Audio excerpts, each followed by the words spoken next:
میگن اگه میخوای ببینی که از چش خدا افتادی یا نه، یه را بیشتر نداره. هر وقت دیدی گناه میکنی و بعدش قصه میخوری، بدون که از چش خدا نیفتادی.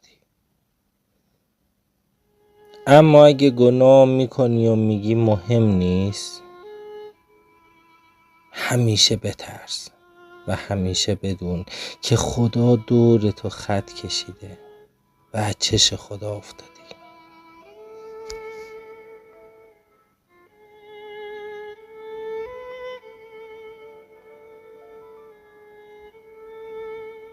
من هر وقت دلم میگیره از چیزایی که برام پیش میاد و خیلی منو ناراحت میکنه، این جمله حالمو عوض میکنه: خدایا هر چیزی که به ما گذشت خودت جبرانش کن. بعضی وقتا آدما از همه چیز ناراحت میشن. بعضی موقع آدما به انتهای خط میرسن. فقط کافیه بگی خدایا به خود سپردم این دلیو که با هیچ کسی غمشو نگفت، دردشو نگفت. بگه خدایا خودت التیام بخش زندگیم باش. خدایا خودت به هم آرامش بده. خدایا همیشه یه راهی و جلو پامون بنداز.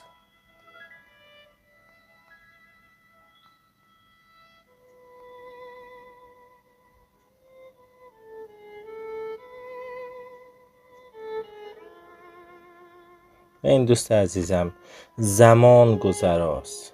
الان ساعت 12:53 سه‌شنبه شبه. پس همیشه به خداوند توکل کن، چون در مسیر درست و روشنی. اگه در این مسیر نبودی، قسمت تو نبود که این وایس رو گوش بدی و یه خورده حس آرامش بگیری.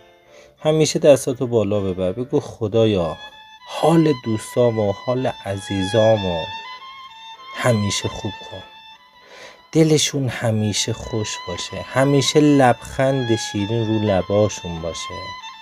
خدایا هممون با آغوش گرم و مهربونت نیاز داریم. ما رو تنها نذار.